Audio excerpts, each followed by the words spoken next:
Hey yappers, welcome back to Binge Yap Repeat. Today, we are yapping all about Season 3 of Heartbreak High. We discuss the mystery of who turned on the carnival ride, each character's growth over the 3 seasons, and if you were wondering what esche culture is, we answer that as well. Buckle in, our episode starts now. G'day, mate, and welcome to another episode of I almost said Hartley High. Welcome back to another episode of Binge Yap Repeat. That was a little British. Damn it! I really tried. I really tried to make it Australian. Heartbreak High. Heartbreak High. Anyway, today's episode is all about Heartbreak High. Heartbreak High. Hartley High. It's very flat. It's like a flatter...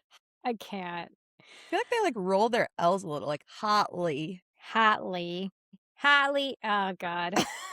Every time. Yeah, it just turns British so quickly. You know what? This is why we need more Australian and New Zealand representation in the media. Because we need to know these accents like the back of our hand like we do British. Like the back of our hand? No. God. Just British again. Crocodile Dundee. Hey, that was pretty good. Hey, nice. Okay, I can only say very stereotypical Australian things in an Australian accent. Good to know. Put some shrimp on the barbie. I was literally just about to say that. On the barbie. Oh my God. Australians and Kiwis of Binge Yaprepeat, we're so sorry. We're so sorry. And we know there are some of you that exist out there. We see those demographic metrics. We know you exist. At least 0.1% of yappers are from one of those two countries. Which is like at least 2 people. It's pretty good. Anyway, today's episode is all about Heartbreak High, which is an Australian comedy drama television series created for Netflix by Hannah Carroll Chapman. The 3rd and final season of Heartbreak High was released on March 25th, 2026. So this is a rewind and there's no oopsie doopsie, sorry. Sorry to those of you on audio. Anyway, it follows the students and teachers of Hartley High as they navigate high school romances, high-stakes crime, and all sorts of teen angst in Sydney, Australia. Ruchi, who did you think turned on the ride? Man, honestly, I thought it might have been an accidental turning on of the ride by Spider and Missy. As soon as Amory was like, oh, Spider, you go do this thing, and Missy, you go, follow him. I was like, ooh, they're gonna, canoodle, they're gonna, smooch, and, take their eye off the ball, and that's why they, will accidentally have turned on the ride. I thought it was gonna be that until almost the very end. Nice. I also thought it was Missy, I'm pretty sure, for most of it. My sister thought it was the Carney's son. What was his name? Oh, the guy who got arrested in the end? Yeah. Wait, I wrote it down here. Liam, yeah. She thought it was Liam, which was such a good guess because then he did get blamed for it, very late in the season. And she was like, I knew it! But then turns out it wasn't him. Yeah.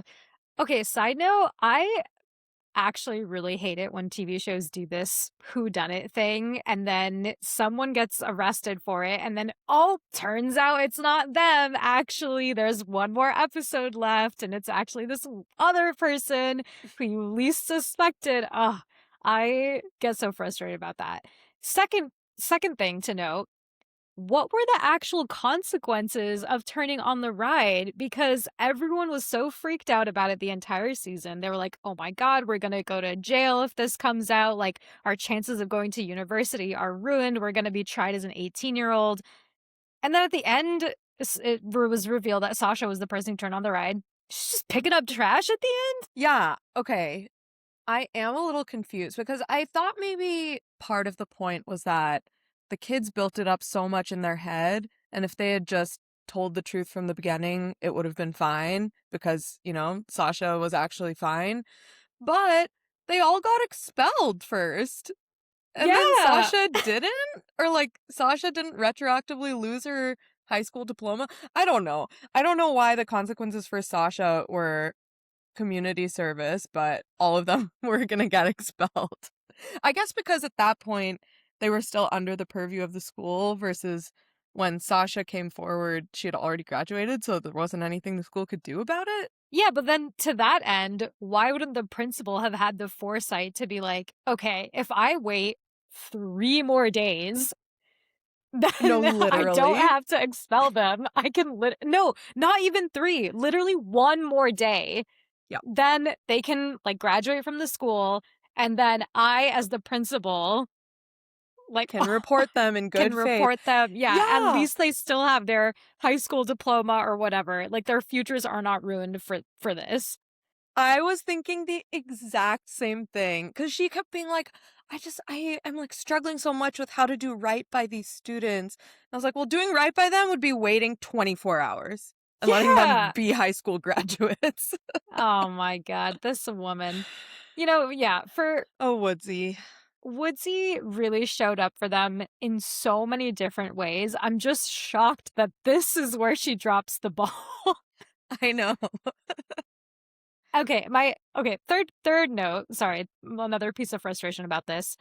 Why would the police just arrest Liam with like zero evidence? Well, I think the evidence was A, he had priors, B, it was his mask that Sasha just stole. But they didn't And he catch was, him with the mask. they did not catch him with the mask, but I think like people knew that it was his mask. I mean, I guess that's hearsay. Yeah, that's what I'm saying. They don't have any evidence except for priors, which is Yeah. like, I don't know how the Australian justice system works. Maybe they're allowed to arrest on suspicion. I don't know. I don't know. Australian yappers, all 2 of you, let us know. Maybe one of them is Mira. There's another one. Oh, also, she would count as USA for sure. Oh, yeah. I was thinking in the case that maybe she did listen from Australia at some point. Oh, yeah.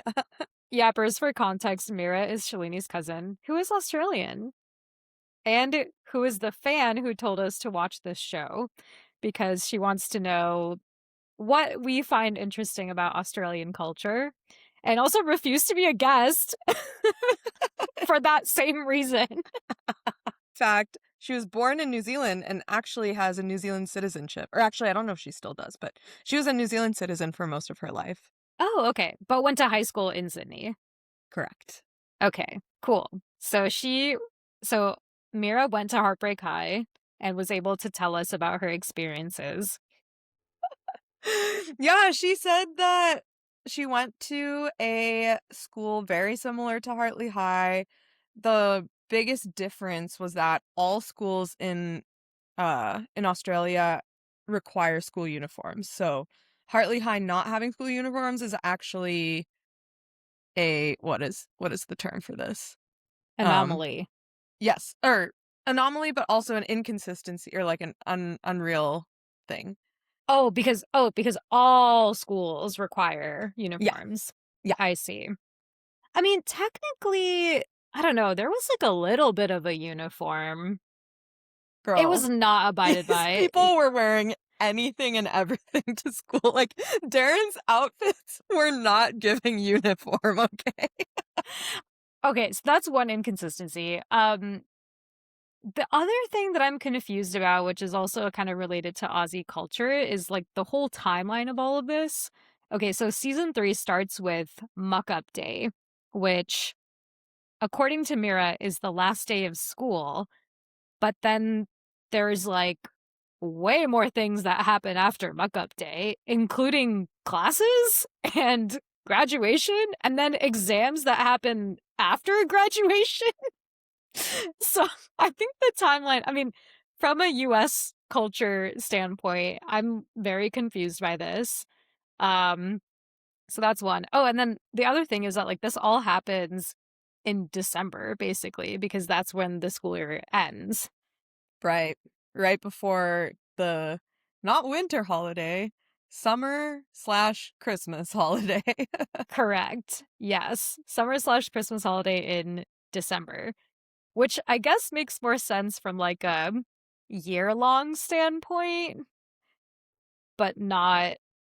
Yeah, I don't know. That was kind of mind-boggling to me. But I did realize that when Darren goes to New York at the end of the episode, he's like in full-blown winter gear because it's January, I January. guess, in New York. And I was like, oh, yeah, okay.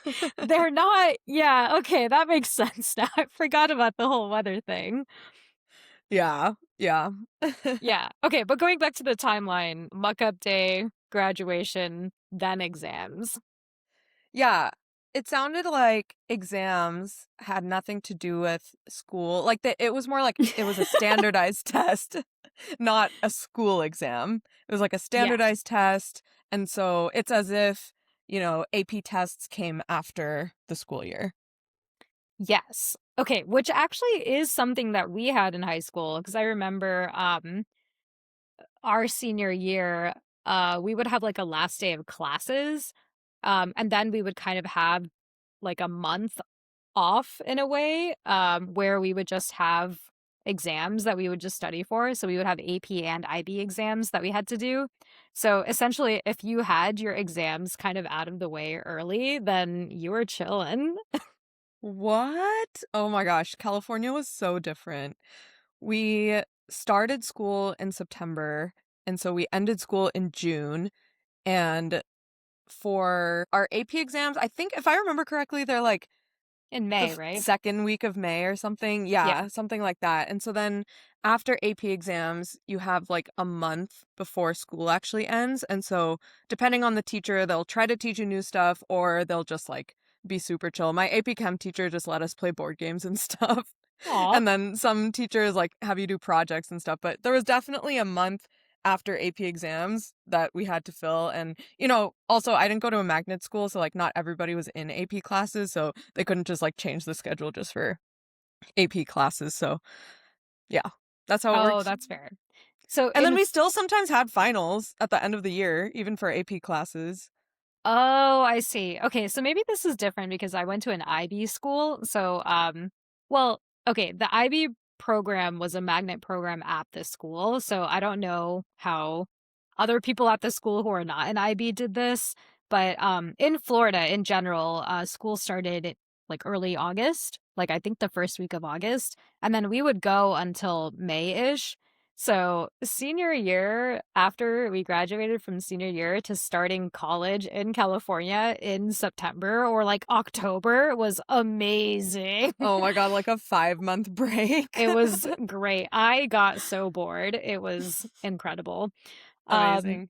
And anyway, also for yappers that don't know, uh, AP stands for Advanced Placement, which is a system that a lot of schools do. And then, Ruchi, what is IB? International Baccalaureate. So, that is actually a program that is international and baccalaureate. What a helpful explanation. You can tell because of the way that it is. Thanks. No problem. Yeah, but anyway, so like for our senior year, we would take a bunch of IB exams. So for the IB seniors, like there was no point having classes after you had already taken the IB exam. So it was just like straight You chilling just fuck until, off. yeah, straight chilling until graduation, basically. We should have had a muck Great. up day, honestly. Yeah. IB kids tearing shit up while the other, I don't know, losers were still in school. I know, right? It's like the opposite. The nerds are tearing the school up while everyone else is in classes. But what Mira also said is that there's no concept of senioritis for the Australian high schoolers because the board exams happen after graduation. So you have to be like on it so that you can like still go to university until the very end, which honestly sucks. You need some time to chill. For sure. Yeah. Sucks to suck. Okay, coming back to Heartbreak High, let's talk Right. about the real perpetrator of the crime, who was Sasha. Oh, Sasha, Sasha, Sasha. Oh, Sasha. I feel really bad for her because I was thinking back to how Sasha was treated in season 1 when she was Quinny's love interest. And I remember there was such a positive um association with Sasha's character. At first, stay with me. Just giving me skeptical looks. So at first I feel like Quinny really liked Sasha because Sasha had really strong morals in terms of being vegan and being queer, and she was like standing up for all of these minority groups. And then she and Quinny dated, and it was like, okay, Sasha's the worst. We don't want to deal with Sasha anymore. I was really hoping for a redemption arc at some point with Sasha because we started season 3 with people still being like, yep, Sasha's the worst. And then we ended season 3 with being like, confirmed Sasha is the worst, which sucks because I feel like we did hear more about Sasha's home life. Like we saw what she was experiencing, kind of why she was the way that she was, and we still didn't really get a redemption for her. Yeah. All right.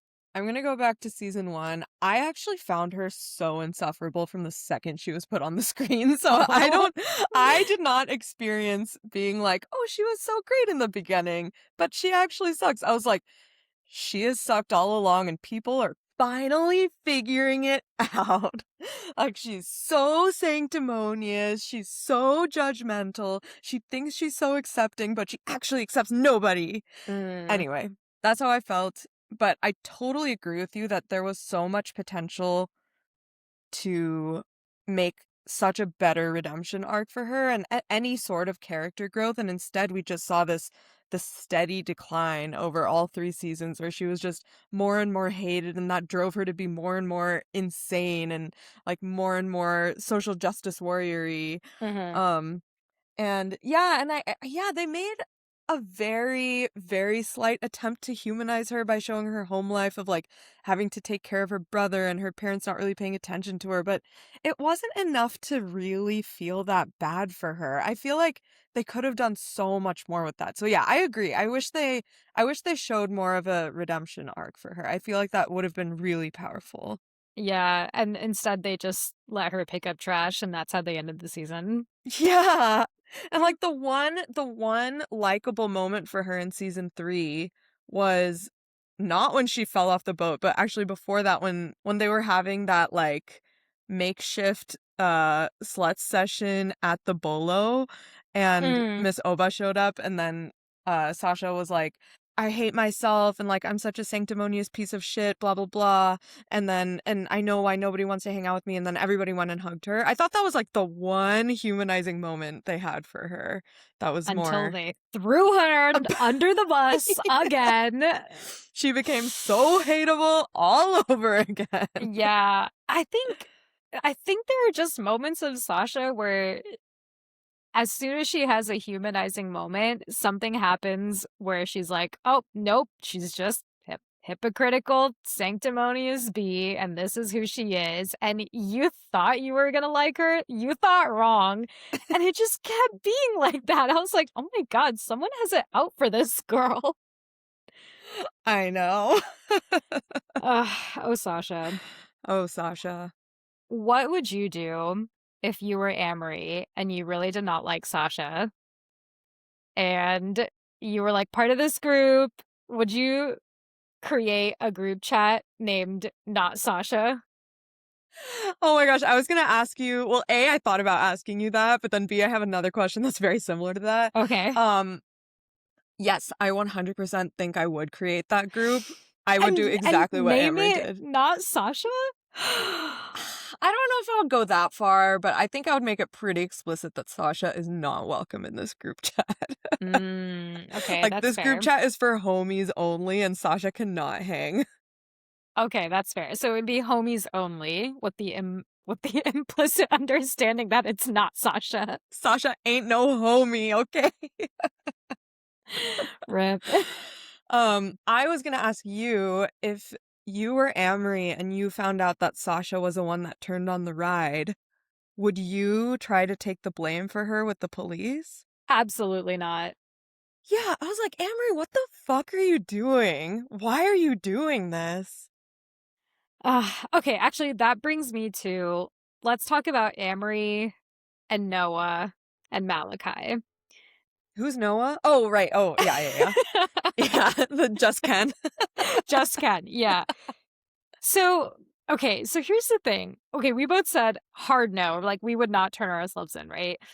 Noah also said hard no to this. And then Amory was like, Noah, we have to break up because it's clear that we have conflicting moral values. Like, we are fundamentally different. You're always going to be someone who's super selfish, and I'm always going to be someone who falls on the sword for one of my classmates who I absolutely hate. And Yeah. Noah's like, what? What? Yeah, I know. I was so on Noah's side. The only thing that he said that I didn't agree with was what will people say? Oh, Which I yeah. I feel like that was some character assassination on his part. Like I don't think he actually cares about that. They shouldn't have made him say that. Log kya kahenge? Which is Hindi for what will What people will people say? say? But yeah, I don't think his character actually would have asked that, and I feel like she used that as fuel to be like, "You're so self-centered, blah blah blah." And I was like, "Okay, aside from that one sentence he said, he's making absolute sense and you're making zero sense right now." I completely agree. Aside, let's say he didn't say that line of like, oh, what will people say?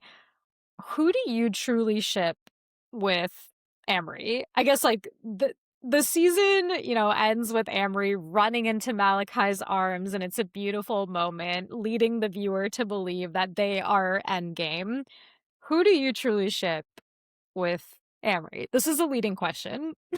1000% Malachi. I'm obsessed with Malachi. I love Malachi as much as a 32-year-old woman can love a teenage character without it being creepy. I'm obsessed with him and I will die on that hill. Really? Okay. Yes. Wow, that is not what I thought you would say. I feel like kind of like Noah, to be honest. Noah's great. I like Noah. He's fine. I think my issue with Malachi is that he just has zero communication skills.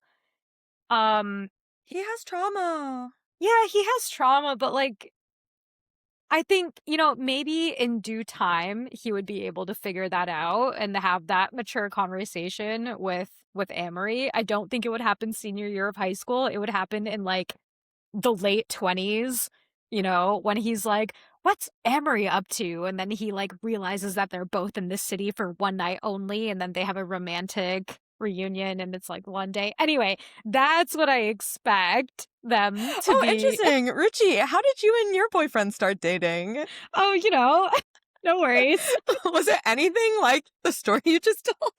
It could have been here and there, here and there. That's a story for another time.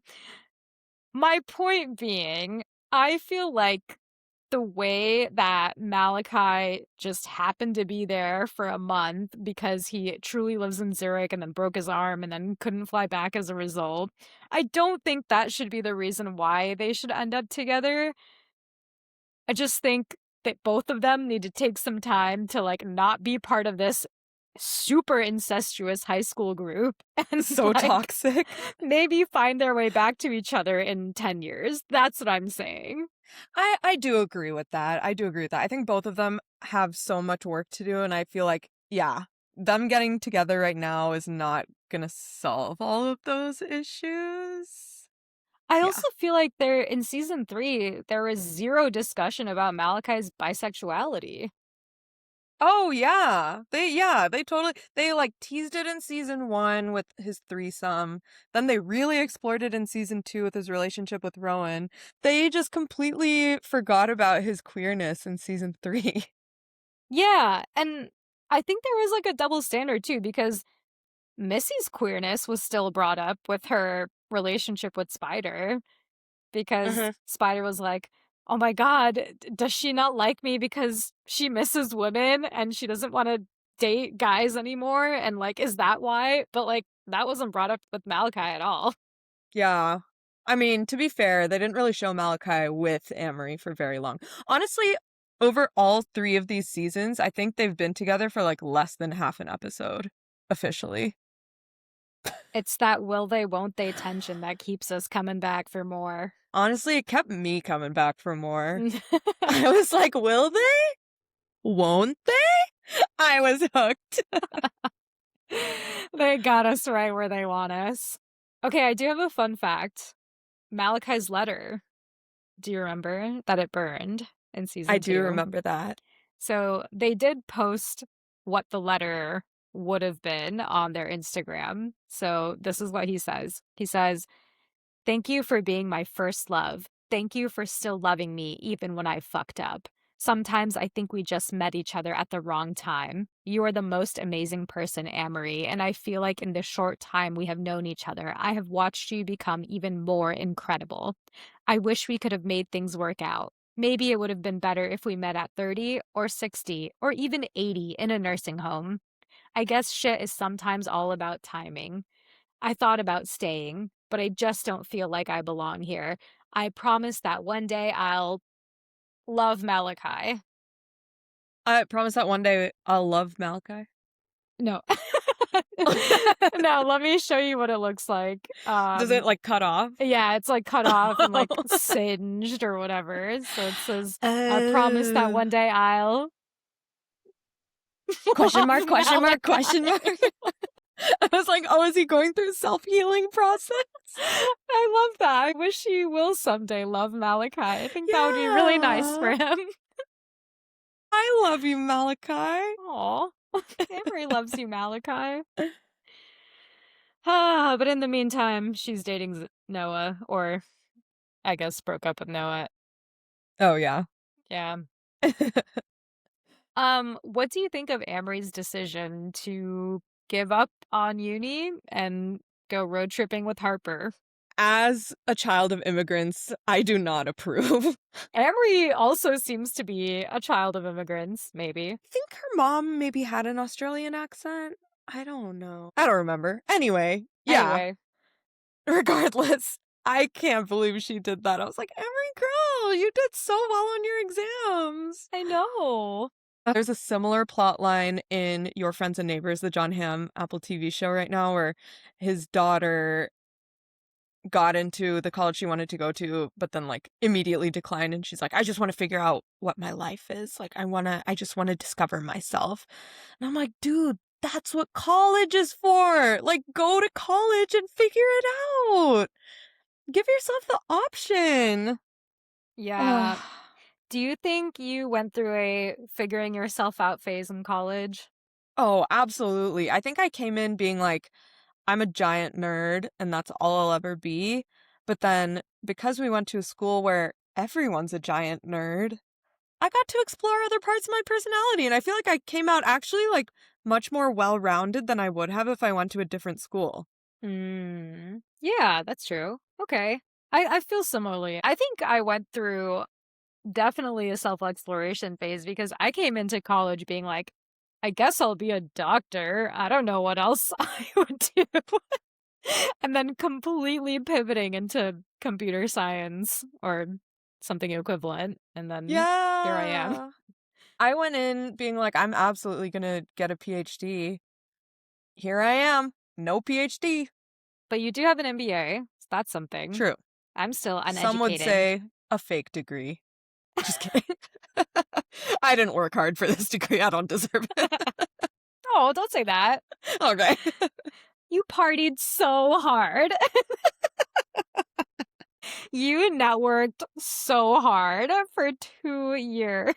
My MBA friends would argue that I did not party very hard because I kept leaving every event early. Oh my God. Shalini just wants to go to bed at 9 p.m. Dude, is that so much to ask? Yes. It is, actually. Anyway, Heartbreak High?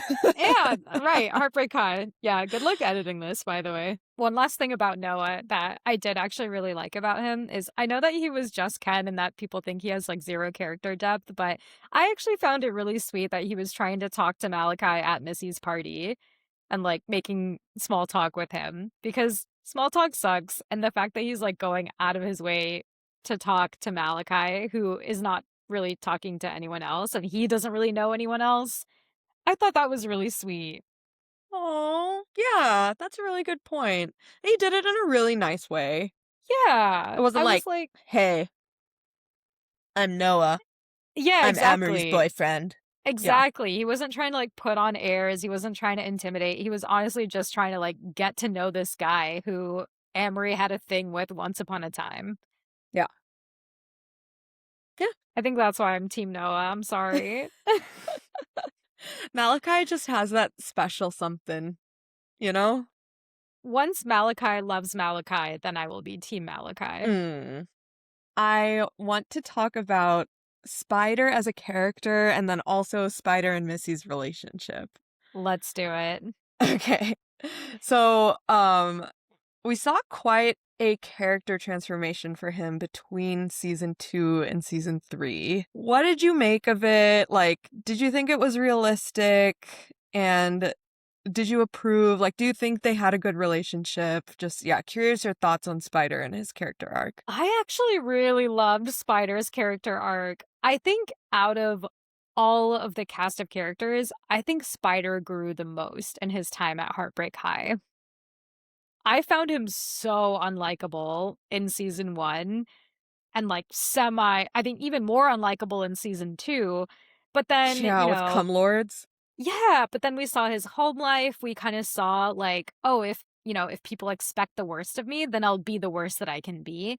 We saw that home life of his, and we saw also Missy kind of want him to be better, and then, he became better, which I thought was really lovely.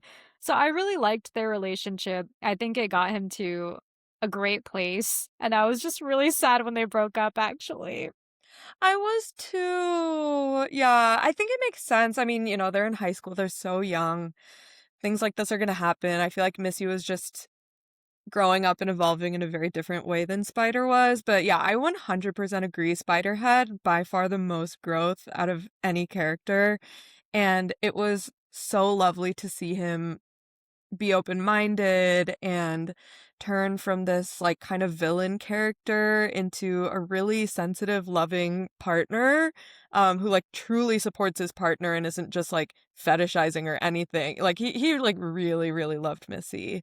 Yeah. Um, yeah, yeah, so I And really liked him. I think also became super empathetic to even people who, weren't his partner. I forget her Yes. name, but the person who was celibate, Oh, yeah, what was her name? Missy's cousin. Zoe, I think. Is it Yeah, yeah, Zoe? I think so. Okay. Yeah, he was so supportive to Zoe. So even at the end of season 3 where Zoe's like, "Oh my god, should I have sex with my boyfriend? Like we've been celibate this whole time. Like am I ready? What if we just like do it?" And then he leaves and then Spider was like, if that were his plan, he would have done that a long time ago. And she was like, "You're right. I think I'm just afraid." I was just like, "Oh my god, Spider, this is such good Spider! advice." It was so beautiful. Yeah, I Yeah. loved seeing his other friendships grow once he wasn't in the, like, toxic cum lords mindset.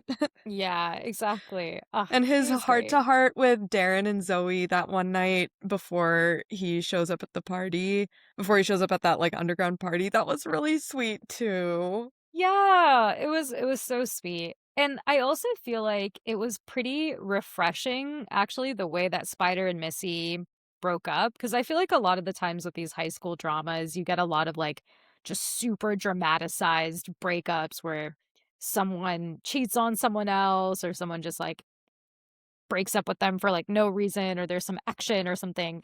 But Yeah, it's, like, very rarely ending on good terms. yeah, it very rarely ends on good terms like this, and also, it's, like, interesting to see just, like, a fading out of feelings with no real rhyme or reason, which I feel like happens in adult relationships a lot. So, it's kind of Yeah. interesting to see that in a high school relationship. Yeah.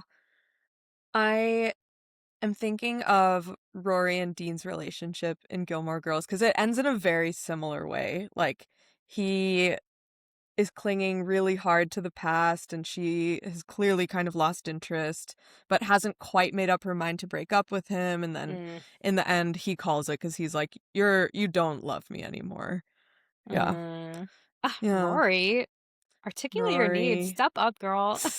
You're not I feeling it know. anymore, just say it. That was the start of Rory's villain era. Oh, God. Oh, Rory. Well, you know what? And it never ended. Oh, Okay, sorry. Whoa. Well, that's okay. If you want to know how it did end, listen to our Gilmore Girls episode.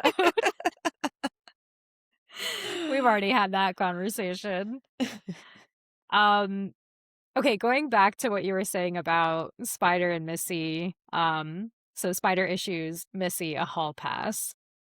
What would your hall pass rules be?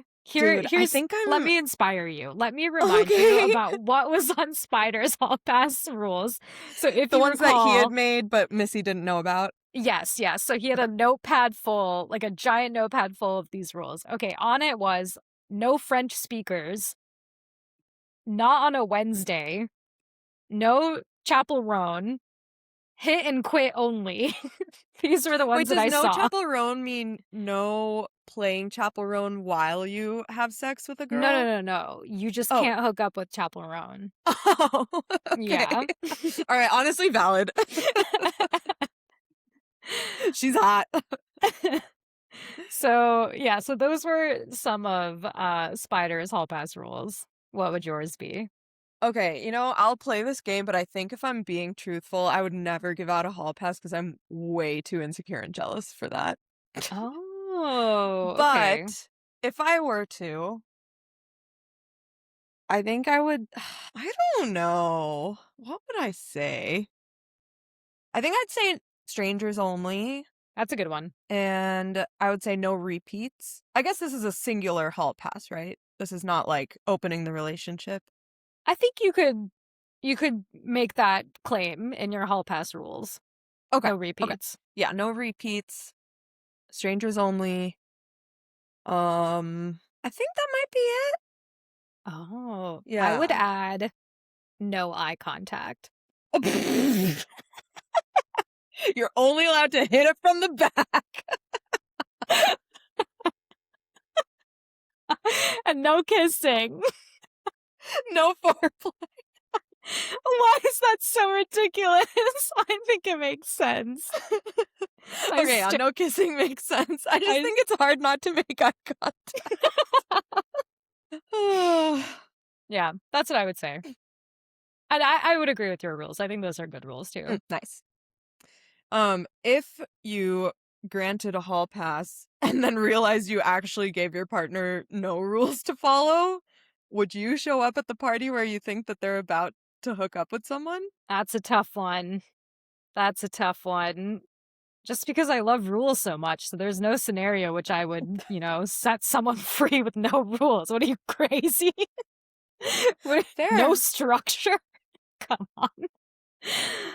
I think I would. Yeah, I think I would too. I think there's definitely a situation in which I'd be like, fuck this shit, I'm going. Yeah, especially because I feel like there are things to be said and I just need to say them and they're not being heard right now. So I need to go in person and let it be known. Yeah. Yeah. Unfortunately. Sorry, appers, we're just two crazy bitches over here. Just a note that I laughed so hard when Cellophane by FKA Twigs started playing. When they started making out and then they stopped. Who started making out?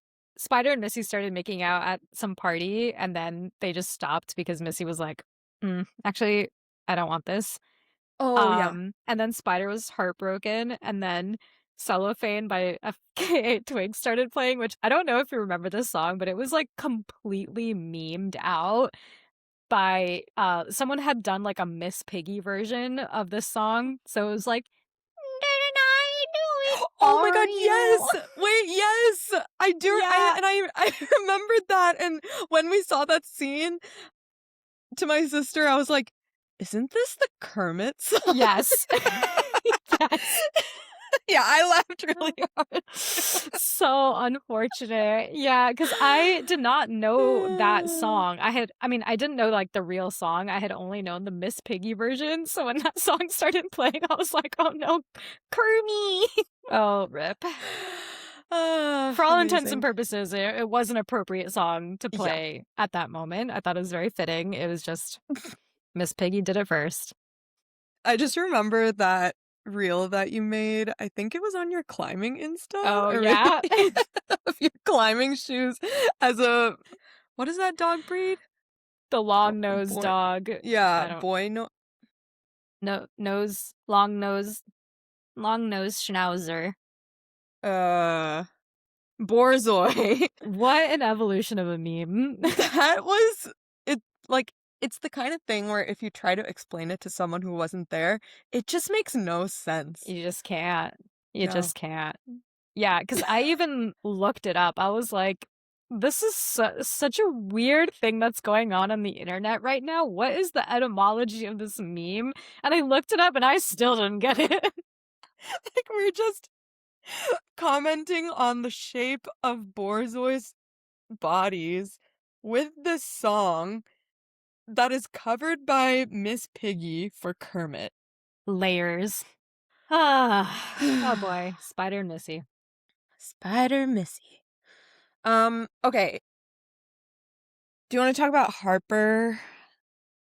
Yeah. Okay. So, Harper this season, we saw kind of like straddling two worlds where one, she was kind of like, Heyo. you know, Sorry. but not making eye contact. um, where she was like hanging out more with Liam and like kind of really identified with the Carnies, but then was also classmates with these people that were like trying to throw the Carnies under the bus so that they didn't get blamed at Mhm. school. Towards the end of the season, Amory realizes that because her jacket like thing, there's a hole in her jacket, she's gonna get blamed for the whole thing. But if Harper vouches for her and like basically throws the Carnies under the bus, then she can still like go to college, which she didn't even end up doing. Okay, anyway. Um, if you were Harper and you were put in this situation where it's like basically your best friend or these Carnies that have done nothing wrong, what would you do? So, okay, I guess like this is another Australian US culture thing that I don't know comes into play, but the way that the US culture treats carnies is not very kind. And I didn't know if that was the same in Australia. Just these random vagabonds, like, Yeah. yeah. Like not a great life.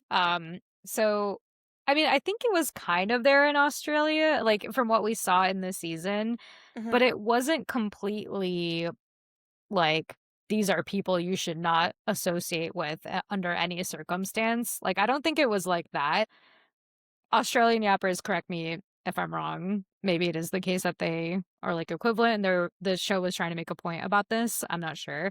But to go back to your question, what would I do? Caught between coworkers and my best friend, I would choose my best friend. Assuming like in this situation also, your coworkers did nothing wrong. Your best friend also did nothing wrong, but the evidence points to her. I think it's more like it's not really about choosing between my coworkers and my best friend. It's more like, would I lie and intentionally assassinate someone else's character for the sake of covering up for my best friend? Yeah. I think that's where it gets a little bit loose. Yeah. I don't know if I would do that regardless of who it was. Like, it could be my best friend asking me to do that for someone I don't know at all, or like, well, maybe it is coworker. I don't know. I don't Yeah. know. I just think like a best friend asking me to do that is a little sus. That's true, but like in this case, Emery's reason was that if you throw me under the bus, I'm going to get blamed for this because my jacket is the only one that got caught. And I have no way to explain that away. So unless you blame the carnies, it's gonna turn around on me unless you actively say something like I was with you or like I wasn't there. Yeah. I guess I would do what Harper did and I would kind of take Anne-Marie's side, I unfortunately. think yeah, I think I would too, which I also feel guilty about. Yeah. Which Harper also clearly felt guilty about. She was like so mad at Amory afterwards for Yeah. making her do that. But then when she got mad at Amory, I was like, "Well, Harper, just own your shit. Like you decided to do that. Yeah. You That's can't be true. mad at Harper for asking, you know?" and then you doing it. But it was just like misplaced guilt. Yeah, I think so. And I can understand why Harper would be upset for being put in that situation to begin with. Yeah, that's true. Another question about the jacket thing. Like, what would happen if you just left your jacket at home? Are they required to bring their leavers jacket with them to school? I was like, I wait, know. not one person left their jacket at home? That's crazy. It's their school uniform. Yeah, I was like, what? Like, yeah, also these jackets never existed before this season. It was like so contrived. I think it was, they said it was a leavers jacket. So I wonder if it was like the senior jackets that they got. Oh, leavers as in the people leaving? Yeah. That was my impression. But I wonder if Ooh. that's an Australian thing. We should ask Mira. Okay. Yeah. Hey, Mira, comment on the episode and let us know. Or any other Australian yappers. All two of you. Yeah, but I thought it was more wild that she just like, why wouldn't she just show up and be like, I left it at home? Yeah. Yeah, that's such a good point. Why Instead she of gotta cut cutting off the the sleeves? Oh, Amory. I guess that would have been more suspicious. I don't know. Versus just saying, oh, I cut the sleeves off yesterday. Don't ask me any more questions. Yeah. Okay. Can we talk about Harper and Liam? That Sure. whole relationship. I thought it was creepy from start to finish. Yeah, she's like barely 18 and he's got to be what, at least 24, 25? That's what I was thinking too. I was like, this is quite strange. I think as like an early 20s man to be hitting on your coworker who you know is in high school In is high weird. school. So gross. So So gross. gross. Predatory. Yeah. Yeah. Liam's a predator. He might not have turned the ride on, but he is a predator. Yes, agreed. Maybe that was one of the reasons that he got charged. Because there was a naked teenage girl in his trailer. Yeah. Yeah, honestly, fair. Yeah. They're like, we don't need any evidence anymore. You can keep that creepy ass mask. Bro, even if you're not guilty about the ride, you're guilty about this. So in you go. Okay, so that was Harper and Liam. But what about Harper and Ant? I feel like that was a budding relationship that I was so excited to see happen in season 3, and it just completely died. Yeah.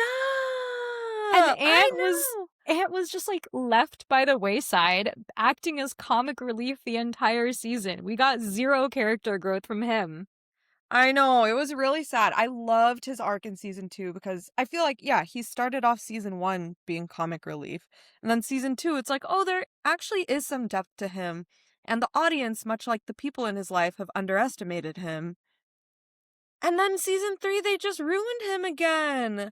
Yeah, I was so sad. I wish that they showed what happened with him and Harper. Like, they didn't even really acknowledge it. They barely acknowledged it in the first, 5 minutes of season 3. Yeah. It was really interesting because I feel like in season 2, it was like this whole point about, oh, a guy and a girl can just be friends and it can work out and the guy will not have feelings for her. And then he kind of struggled with that. And then it turns out they were just friends. But then it also was like, something is lacking here. Yeah. Because we didn't even see any more of their supposed friendship. It was kind of just like them chatting sometimes. Yeah, like they just in the coexist. background. Yeah, it wasn't Yeah. even like they had a friendship. So I don't know. Maybe that itself was a point of like, oh, and in the end, cannot be friends with the girl. Like, is that what we're supposed to take away from this? No! Sad. Yeah, I think they just wanted to give Harper the Liam storyline, so they were like, okay, we gotta just nip this thing in the bud. Which is bad writing. Yeah. Lazy writing. Wasn't enough space for Ant to grow. Yeah. He's just a little ant. Just a little ant. Should have named him Caterpillar. Am I right? I did really like all the nicknames in this show, like Spider for Spencer, Ant for Anthony. Um, what else did we have? Any Maybe other that's it. insects? Missy for Elliot. Excuse me, spiders are not insects. Arthropods? Oh, is that what they are? I forgot. Wow. You don't even know what they actually are. Arachnids. Arachnids! Yes. Wait, what are arthropods? Are those like snails? Invertebrates in the phylum Arthropoda. Oh, spiders are arthropods. Oh! Oh, nice. Are crabs also arthropods? It says spider crab, but I Oh. think... Oh, 4 major groups of arthropods are... this is like... Okay. Sea spiders, horseshoe crabs, and arachnids are one. Phylums, pauropods, millipedes, centipedes are another. Crustaceans, hexapods, and the extinct trilobita. Okay. This is not where I expected this conversation to go, but I think spiders are both arachnids and arthropods. Arachnid being a sub of the arthropod. I see. And that's the hard-hitting facts and science that you thought you would get with the Heartbreak High episode, didn't you, yappers? Didn't you? You're welcome. Let us know what other insect questions you have in the comments. Like and subscribe. Oh my gosh. Okay. Okay, anything else about Harper, Liam, and Ant? Nah. Okay. Now that we've categorized them to their taxonomy, there's nothing more to say. Okay, let's talk about another couple, Darren and Cash. Oh, Darren and Cash. They are just on cloud 9. They have been through the ringer, and I was so happy that they had season 3 to just be blissfully in a relationship together.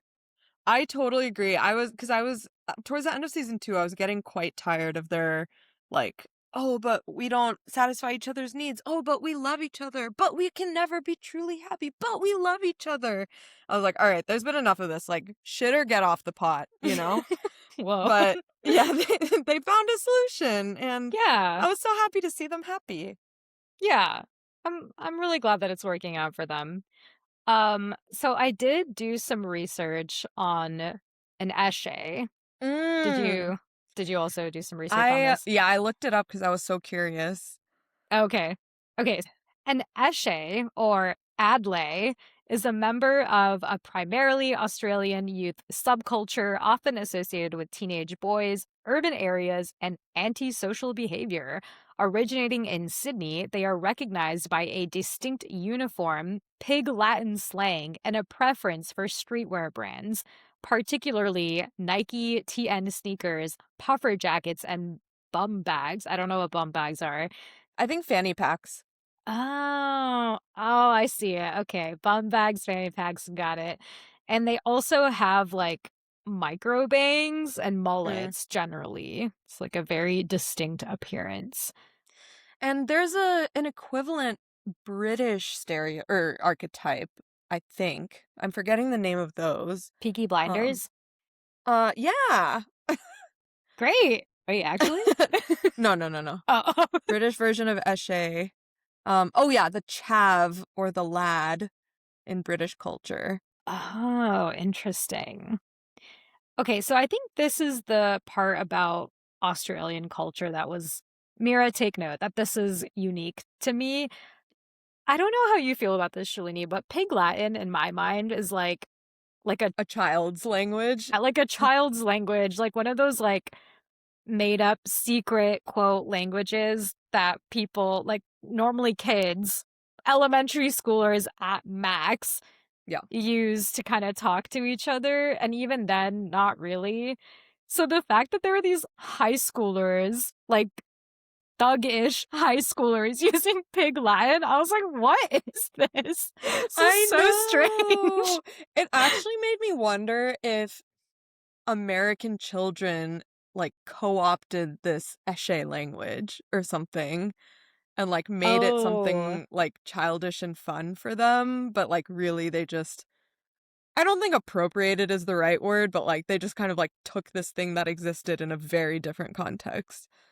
I wonder, so you think, like, the origin of Pig Latin is, like, this Adlai culture? That's what I was Um, wondering. okay, wait, no, okay, Pig Latin origin, is the US. So the Esches were like, "Let's co-opt this kid language and make it cool." Yeah, so weird. Wait, early mentions, predate even Shakespeare. 1866 article describes Hog Latin. Okay, I don't really know what the origin of Pig Latin is in terms of countries. There's like Pig Latin Love, which is how Pig Latin like got itself into popular culture, which is a song by Arthur Fields. Later, the Three Stooges made it famous in the 30s by using ixnay and amscray. But were the Three Stooges American? Yes. Three Stooges were an American vaudeville and comedy troupe. And then I think the guy who did this song, Pig Latin Love, Arthur Fields, I am truly going down a rabbit hole. But I need to know. He was American. Okay. So I will say, based on my deep dive research, that Pig Latin is more of an American thing, and I think associated with comedy and like pop culture love cuteness. So I think that's why in the US we still kind of treat it like a childish comedic thing. I don't know how it got transferred over to Australia and is used in this like thug culture, Eshe Adlai culture. Interesting. Yeah, yappers, if you know how that flow happened, I am dying to know. I need to know this. Wow. Okay. Well, anyway, that's what an Eshe is. And Oh, yeah. um, I did wanna say one critique I had about Darren's storyline Mhm. was that I thought his, like, drama conflict issue thing was so contrived. And I was like, This has never really been a character to use humor to avoid emotional situations." I Like, I agree. didn't think that was consistent at all with his character in previous seasons. I agree. Yeah, I when Darren was like, "Oh yeah, it's just me. I just do this all the time. I just, do this throwaway haha moment." I'm like, "Do No, you you?" don't? Yeah. I was like, "You were pretty serious in season Yeah. 1 and 2 from what I remember." Like, I don't think he smiled more than, like, 5 times the entire season. Yeah, all I remember him as being like this brooding teenager who is like really sad that he has to visit his boyfriend in prison. Yeah. That is a heavy thing to deal with, and he was not cracking jokes about that. No. Nor was he someone to kind of just give up on his dreams, really. Yeah, yeah. I mean, I could see him as the kind of person where if he gets constructive criticism as feedback, he thinks that that means he's a failure, Mm, because I feel like that could be consistent with his character, but yeah, just like the criticism itself, I was like, "What?" yeah, that came out of left field. I agree. Yeah. So strange. Um, well, I'm just glad that they are living their best lives now and they're happy. Yeah, but they're on opposite ends of the world. Yeah. Do you think Cash should have gone with Darren to New York? I don't know. I feel like leaving his grandma behind right after he lost Darude. Darude. Rude. Um, I can see why he stayed, but yeah, I think he would have been happy in New York with Darren. Yeah. I What do you wish he could think? have gone actually. Mm, Because his grandma was so happy for him. yeah. She was like, you're the first person to be, you would be the first person on a plane, like out of your own will, going somewhere. That's a big Oh, thing in our family. And I really wanted that for him. And I feel like, I don't know, if I were the grandma and he just like went to and he like stayed behind because he needed to take care of me, I would feel so bad about that. Yeah, I would be that's like, true. I want you to live your life. Like, it's inevitable. I'm gonna die. Like, it doesn't really matter if you're there or not. I mean, obviously I would like you to be, but Yeah. at the same time, like I'm not there yet, and I want you to have this opportunity to explore your life so you have something for you after I'm gone. Yeah, totally. And it's like the reason I raised you was so that you could have choices like this to like go live your life somewhere. And that's why I took you under my wing and raised you myself. Yeah. And I have seen those tattoo prices in New York. He would have made a killing. So true. So true. Yeah, like $1,000 a tat. Like, you Oh, got this. shit. Yeah, you good. Make a name for yourself in Brooklyn. Yeah.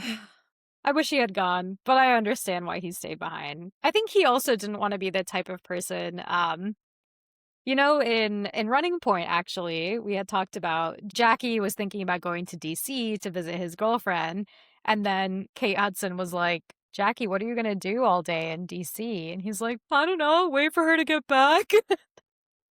Yeah, he didn't want to be like the plus one in Darren's life, like Yeah, perpetually. Yeah, exactly. But yeah, that's I mean, I fair. think they would have ended up on their feet, made a name for themselves. Yeah, I mean, he would have been doing exactly the same thing he was doing in Sydney. Yeah. Ugh, It's not like he gave up his career, or like he would have had to give up his career. yeah, exactly. He had the flexibility. Yeah. Wish he had gone. Wish he What a had gone. shame. What a What a shame. shame. But other than that, no notes. Yeah. Other than that one big note, no notes. Okay, should we move on to our last couple, Taz and Quinny? Taz! Actually, I want to start by just talking about Taz as a character Okay. and an actress. I thought she was such a phenomenal actress. The way she would go from being this hustler trying to make money off of her friends to really serious and missing her mom. And then I laughed so hard when she meets Sasha for the first time in detention. And Sasha's like, oh, none of my friends want to hang out with me. And then she's like, oh, I've been selling out the sensory room as a sex place. And then Sasha's like, you really shouldn't do that, blah, blah, blah, blah, blah. And then she's like, ugh. And she's like, no wonder your friends don't want to hang out with you. It was so funny. Oh man. Yeah. Yeah, what did you think about Taz and Sasha and Quinny, that love triangle? I liked it. I thought they built up the tension really well. And like, I think you can tell from Taz's point of view, she was never like super interested in Sasha. They just like kind of became friends and bonded in detention and she like wanted to help her out kind of. But then like she and Quinny truly had such a strong connection. And so I think they played that out really well. It wasn't totally clear to me why Taz outed Quinny as the Velvet Thrones author? Was that just Uh, because Sasha was mad at her and oh, because of because the sensory room. Yeah. Because yeah, she yeah, started selling out the sensory room, which was, yeah. by the way, sensory room got money. That Yeah, was a nice seriously. sensory room. Also, what high schooler has time to just hang out in a room during school? Or is it implied that it's during class and it's for people who are feeling super overwhelmed in class? It's possibly that, yeah. Okay. Or like between classes, maybe. Okay. Because I feel like I was just running all over the place in high school.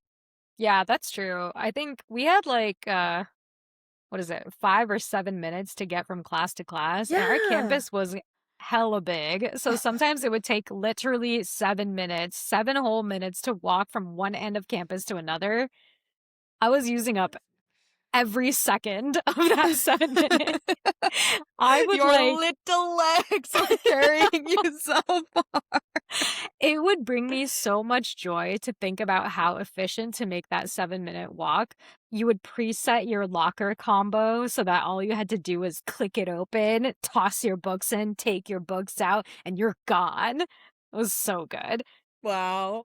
No time for sensory room in those moments. But if if your classrooms were one next to each other, then there could be time to go to the sensory room for a quick That's true. 5-minute Yeah. break. That's true. Yeah. But yeah, I just wondered who paid for it when their whole Yeah. high school was going under renovation. Yeah, that's right. Half their high school burned down. And they keep talking about how poor their school is. Yeah, but I was like, sensory room looks dope. Yeah, I don't know, maybe there was like a fundraiser or something. Anyway, it looked great. Good job, Quiddy. Did you know, actually, I think you do know because I think I brought this up in a different episode, that the actress for Quinny is actually on the spectrum. I did know that. I think I told you that. Are you trying to gaslight me right now? Wait, are you trying to gaslight me right now? We both know that the actress who plays Quinny is actually on the spectrum. Yes. Yeah, she does a great job. Yeah. Really good actress. Yeah. I didn't love her like villain arc. Like in the when last she season. stopped caring. Was it? I can't remember if it was season 2 or season 3 actually, when she like season 2. stopped. Yeah. Oh, okay, yeah. And she's like, I have no room for anybody else's feelings but mine, and just like, yeah, it doesn't give a fuck about her friends and stuff. I didn't love that arc. I didn't love it, but I also do think she was making a point, kind of. And I think execution kind of sucked, but I think that was the point, right? The point was like, no one ever thinks about how Quinny has to fit herself and like think about how everyone else must be feeling and then like mask herself to think about what the right thing to respond is and like do that calculation every single time she has an interaction. It is taxing. So I like that she went through that arc just to get Darren to realize how much she actually does do for the group. And I like how it ended up with her being the captain, school captain. Yeah, she totally deserved it. Yeah. Aw. Ow. Yeah. But yeah, it was a little painful because I think Quinny is such a sweet person that you don't ever want her to be the villain and to see her and like acting be that a way. hardened, like cynical person. It was sad to see. Exactly. But yeah.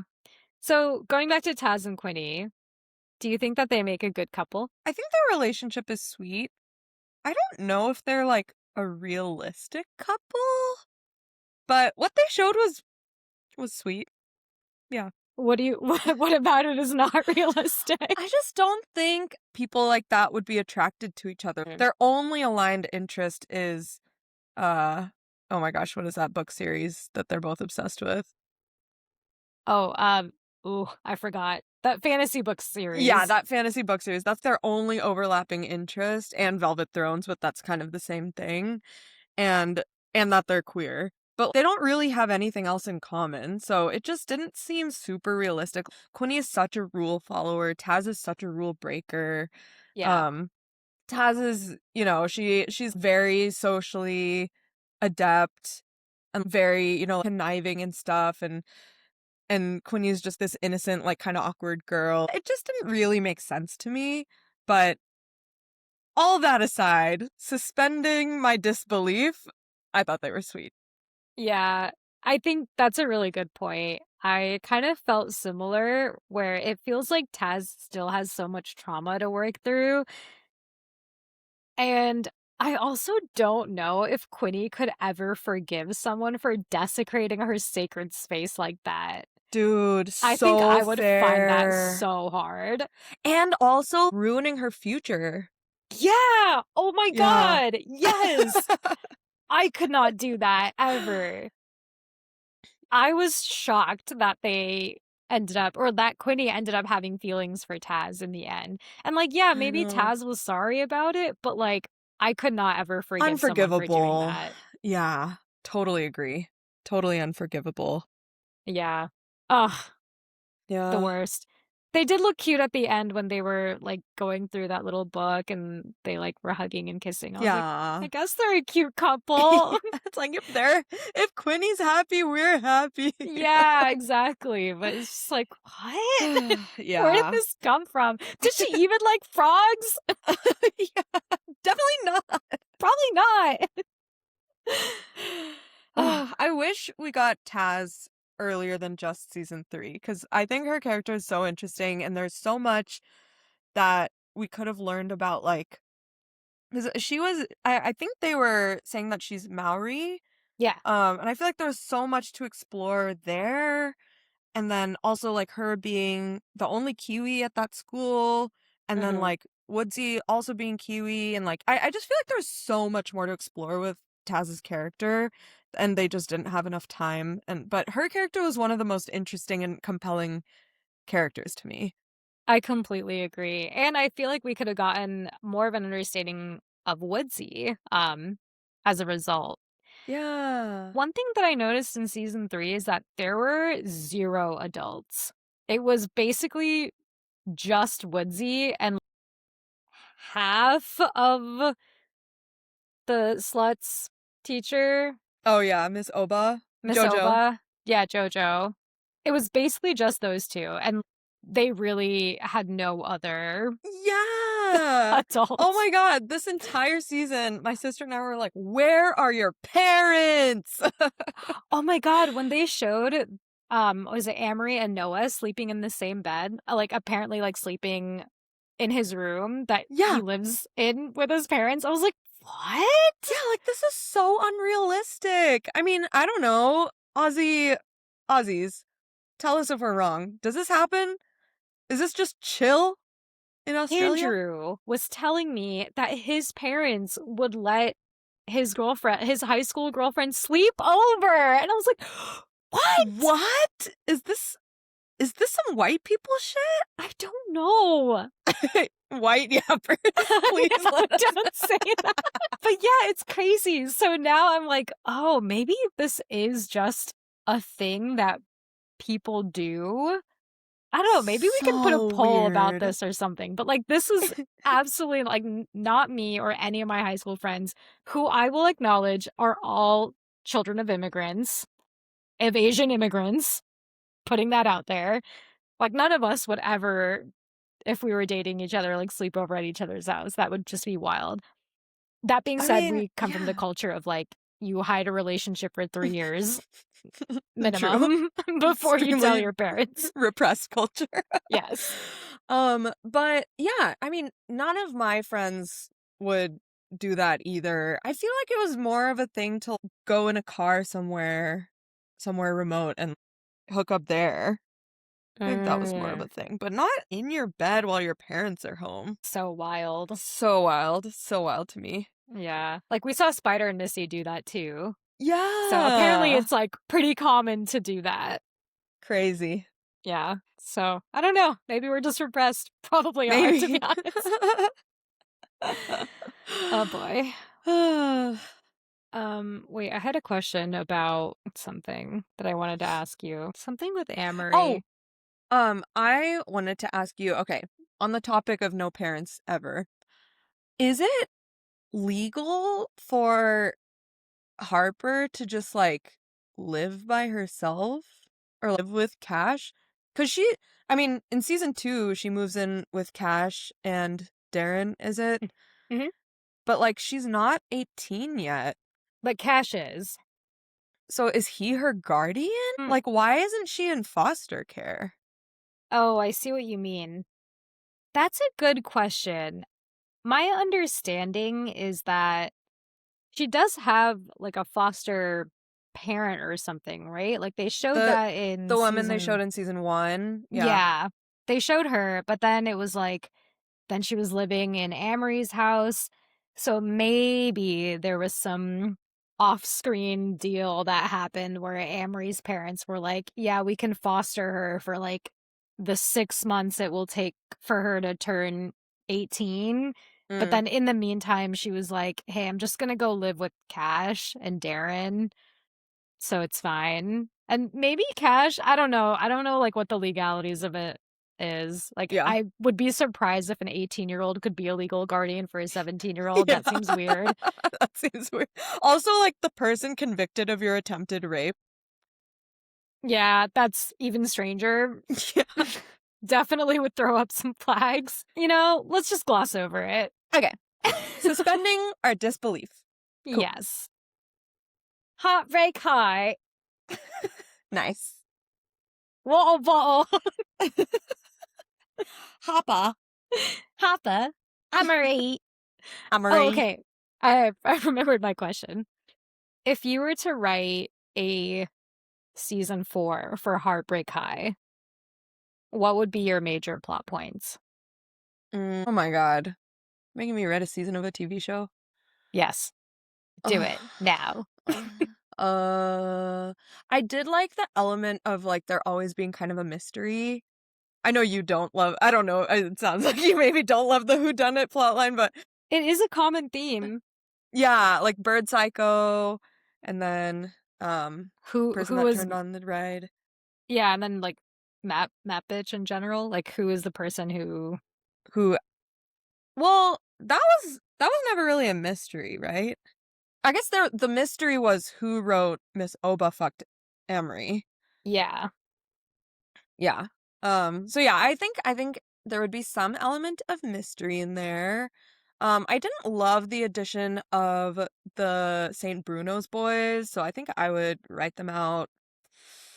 Some more Amory Malachi, will they, won't they? I would want to see Ant come back as a real character and Mm. have a real relationship. Um, Oh, we never really talked about Sebastian, the St. oh Bruno yeah, boy. he sucks. He sucks. Done. The end. Okay, well, actually, the question for you would be, do you think Sebastian and Noah would actually be friends? You know, that's a good question. You know how Noah was like, "Oh, we just have so much history. We've been friends for so long." It was reminding me of 13 Reasons Why when Justin is friends with Bryce, even though he knows Bryce really sucks. Um, but it's because like Bryce did so much for him when they were like really small kids. And Mm. so I do see I and I also kind of felt this way towards the end of high school where I just felt like the friends I had were the friends I was stuck with until I left. And so there wasn't any point breaking friendships because I wasn't going to be with them next year anyway. Mm. So, yeah, I think it's realistic that they were friends and that he just kind of, Like, let's run you out the know, clock. exactly. I don't think he ever considered Seb his do or die kind of friend, but yeah. That's true. But he still cared enough to ditch Amory's friends to go hang out with Seb during the schoolies. Oh, yeah, that's true. That's true. Well, he wants to hang out with his own school peeps. I guess one last hurrah. Okay, we'll Yeah. give him a pass for that. I'll pass. Hey. Hey! Okay, sorry, I interrupted you while you were talking about your season Oh, 4 dreams. oh. I guess the biggest mystery of season 1 was like what happened to Harper. Yeah. And that I thought season 1, okay, I also wanted to have you rank the seasons, but I thought season 1 was the strongest. And so maybe having some element of that where the mystery is a deep character thing.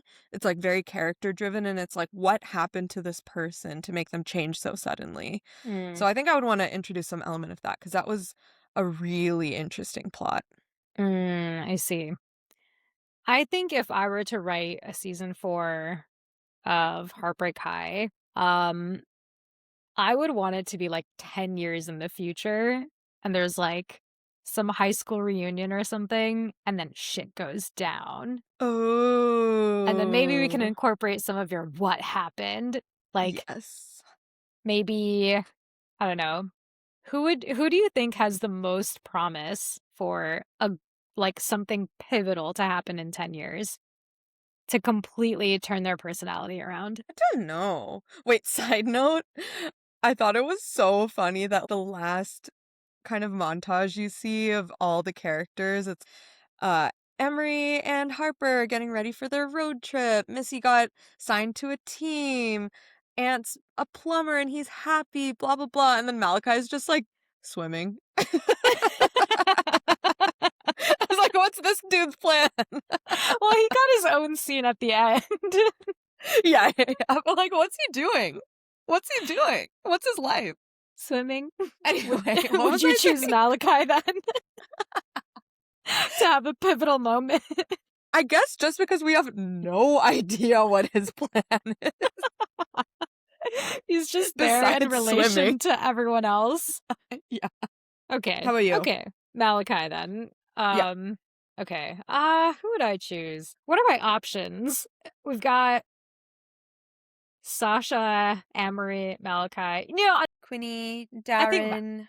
Malachi is a good one. I feel like everyone else has either been through the ringer or they've been through a pretty big character growth arc that they don't need one. So Mm. Malachi needs one. I feel like we need him to grow up a little, to be honest. Yeah. Well, I think he just needs to like truly get some therapy for what happened in season 1 with the cop. Yeah, with the Like cop. he just has so much unprocessed trauma. Yeah, yeah, for sure. Malachi, we hope that you get therapy so that you can show up for our fictional Heartbreak High season 4. 10 years in the future. 10 years in the future, fully healed, president of Heartbreak High, principal. That's what the term is. Okay, I do have one more. I have a fun fact for you. Did you know that Heartbreak High is a soft reboot of the 1994 series, which itself is a spin-off of the 1993 feature film The Heartbreak Kid? I knew the first half of that, but I did not know about the movie. Yeah, okay, so there was a movie which I think was also based on a play. Yeah, so it's like play, movie, series. Now we have Heartbreak High, as we know and love today. But it's interesting because the play itself was about a young teacher and her romance with a student. Um, Miss Oba and Amory? no, I think it was a heterosexual Oh, relationship. And it was also about interesting. Greek Australians. So there's a lot of like Greek influence. But That's so then all of random. that, yeah, all of that was dropped for the reboot, which is just about like high school series. Mm. But a fun fact is that the doctor who fixes Malachi's arm in season 3 is actually a character from the original 1994 series. Oh, wow. Yeah. Cool. I Yeah. love that. And then I also think someone was saying Darren's dad is also a character on the Oh, series. And nice. apparently the same through line. So yeah, I thought it was cute. Cute. Little It's kind nod. of like Degrassi, Next Generation. Yes, exactly. Yeah, so that's my fun fact. Nice. Did you also want to mention, I know that you also did some research on Nutbush and the cuckoo? Okay, yeah. These are two. Okay, so in season 2, we saw that at the school dance, they do this group dance called the Nut Bush. And I have determined via my cousin Mira that the Nut Bush, in fact, is real, which is Nice. so fun. I love that there's a dance called Nut Bush. What is it's just like a line dance? Yeah, honestly, it looked really similar to the Cotton Eye Joe dance, if I recall It did. correctly. There was a lot of like kicking forward, kicking backward, spinning around. Yeah. Do you think the Um, Nutbush is also something that Australian kids learn in their second grade gym class? seemed like it, to be honest. It really Nice. seemed like it. And then the other really fun concept that I gleaned from the show was the concept of a cuckoo yeah, the cuckoo party, which I have determined is not real, unfortunately. But I think it's a really fun concept and we should cuckoo someone's place. Yes, this is like something that it was a Hartley High tradition only. Yeah. Which I think was apparent in this show because I think even Taz was like, "What is a cuckoo?" And then they were like, "Let us tell you." Yeah. Okay, so TLDR, a cuckoo is you just go to someone else's house and party. Take over their house, like specifically without their consent. Like throw a party at Right. their house without their consent. Yeah. Right.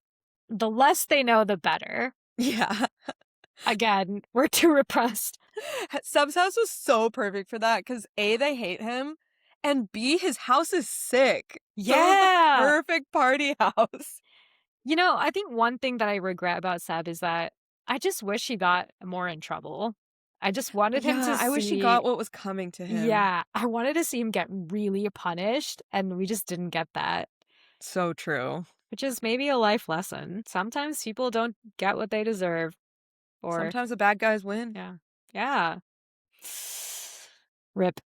Rip. So, how would you rank seasons 1 through 3 in terms of how much you liked them? I would say, oh yeah, season 2 is Bird Psycho, right? Mhm. Let me think about this. I think season 1 is top. Well, is it? I don't know. Season 1, okay, one thing that I thought was interesting is that I thought season 1 was very serious compared to season 2 and 3.